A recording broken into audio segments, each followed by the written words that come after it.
Hi, welcome to Bollywood चलते चलते with Shashi Wadia. हमने लास्ट एपिसोड में गूगल जी को काम पे लगाया था, बट नो रिजल्ट।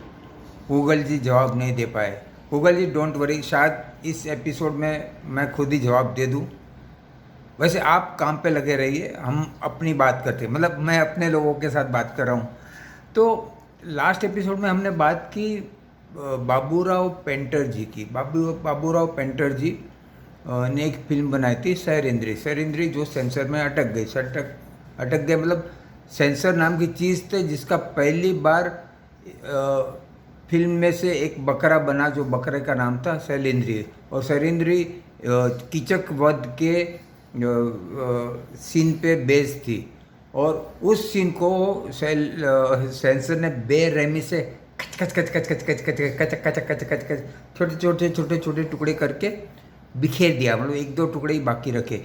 बट फिर भी उस टुकड़े में, उस सीन में बाबूराव जी ने ऐसी जान डाली थी कि वो फिल्म सुपर डुपर हिट हो गई। और Baburao Painter as a film maker super hit हो गए। उनको क्रिटिक ने भी सराहना की और पब्लिक ने भी सराहना की, तो दोनों तरह से उनको फ़ायदा हुआ। उन्होंने जोश में आके इमीडिएट उन्होंने दूसरी फिल्म अनाउंस की, मतलब 1920 में। 1921 में वो फिल्म उन्होंने रिलीज़ करी थी। फिल्म का नाम था वत्सला हरण, सुरेखा हरण, दो नाम थे उसके। और उस जो कहानी है उसको मैं आपको नहीं बताने जा रहा हूँ, जैसे मैंने सैरिंद्री में बताई थी। मैं सोचता हूँ कि आपको पता होगा। हम लोग सीधी फिल्म मेकिंग पे आते हैं। तो बाबूराव जी की कई चीज़ें खास बातें थी, जो मैं आपको कुछ चीज़ें बता रहा हूँ। जैसे उन्होंने कास्टिंग में दो फीमेल को लेकर आए पहली फिल्म में, जो कोई नहीं ला पा रहा था। उसके बाद उन्होंने क्या किया कि जाने अनजाने में सेंसर अपने गले पे लगा दिया। खैर जाने दीजिए, उनकी गलती नहीं थी, वो तो क्रिएट करने गए थे और सेंसर क्रिएट हो गए। उसके बाद जो सेट होते हैं ना, शूटिंग के सेट, तो अक्सर ये होता है कि सेट के पीछे जो होता है ना, उसे बैकग्राउंड कहते हैं। फोरग्राउंड में मेन लोग होते हैं। तो बैकग्राउंड में जो सीन होते हैं ना, उसको पहले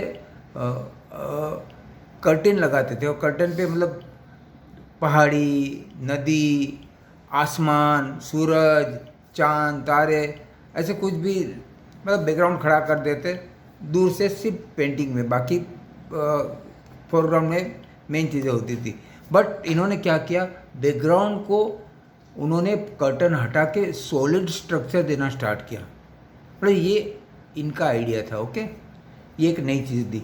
और उन्होंने आर्टिफिशियल लाइट को यूज़ करना स्टार्ट किया। ये दो चीज़ उन्होंने दी। और तीसरी चीज़ सेंसर जैसी एक चीज़ है, जो नेक्स्ट फिल्म में वो देंगे, वो हम उसकी बात हम बाद में करेंगे। कई चीज़ें उन्होंने सचमुच, he was very creative person. तो उनकी एक ख़ास बात यह थी कि he was very good screen play writer. मतलब वो स्क्रीन प्ले बहुत अच्छी तरह लिखते थे उन ज़माने में। मतलब शायद आप लोगों को, मतलब जो नॉन फिल्मी है, उनको पता नहीं होता कि स्टोरी बोर्ड क्या होता है। फिल्म वाले जानते कि स्टोरी बोर्ड क्या होता है। पूरे सीन का जो सीन होता है, उसके एक एक शॉट्स होते हैं ना, उसकी पेंटिंग करो। आजकल तो मतलब स्केच बन जाता है या तो कंप्यूटर में बन जाता है। पहले उसको पेंटिंग किया जाता था, ड्रॉ किया जाता था। और उसकी पूरी फिल्म ऐसे स्टोरी बोर्ड, पहले उसे स्टोरी बोर्ड कहते हैं। उस स्टोरी बोर्ड को वो पर्टिकुलरली आगे बढ़ाते। फिर स्टोरी बोर्ड में जो कैरेक्टर होते हैं, तो कैरेक्टर उनके दिमाग में होते थे, वो लिखते तो पेपर पे होते थे। तो ही वो सो पर्टिकुलर अबाउट कास्टिंग। उन्हें लगता था कि जो कैरेक्टर है, जो कैरेक्टर का चेहरा है, जो पात्र का चेहरा है, वही मुझे कलाकार में दिखना चाहिए। वो तब मॉनिटर नहीं था, मतलब जो कैमरे के सामने जब आते थे ना, तब पता चलता था कि हाँ सही है कि नहीं है। तो उन्होंने जब वत्सला हरण स्टार्ट की ना, तो जो कैरेक्टर जो सामने आके खड़ा रहा किशन जी का, तो ये अपसेट हो गए कि this is not my Kishan ji, ये मेरे कृष्ण भगवान नहीं है, इसको हटाओ। हटाओ मतलब क्या, कहाँ से लाए? तो इनकी एक आदत थी कि जो स्टूडियो में कोई भी खड़ा हो ना, जो कारपेंटर है उसको खड़ा कर देंगे, कभी कोई पानी पिलाने वाला, चाय पिलाने वाला जो स्पोर्ट बॉय होता है उसको खड़ा कर देंगे, लाइटमैन को खड़ा कर देंगे, या कैमरा मैन के असिस्टेंट होते हैं ना उनको खड़ा कर देंगे, या प्रोडक्शन वाले को खड़ा कर देंगे, किसी को भी खड़ा कर देते थे और उसको चांस मिल जाता था। वैसे वत्सला हरण में उनको लगा कि किशन जी, मेरे किशन जी है ही नहीं, तो ढूंढते थे। तो एक लड़का था जिसका काम कोई काम नहीं था, मतलब उसको कोई डेजिग्नेशन ने पर्टिकुलर नहीं था कि यहाँ काम करेगा, यहाँ काम कर।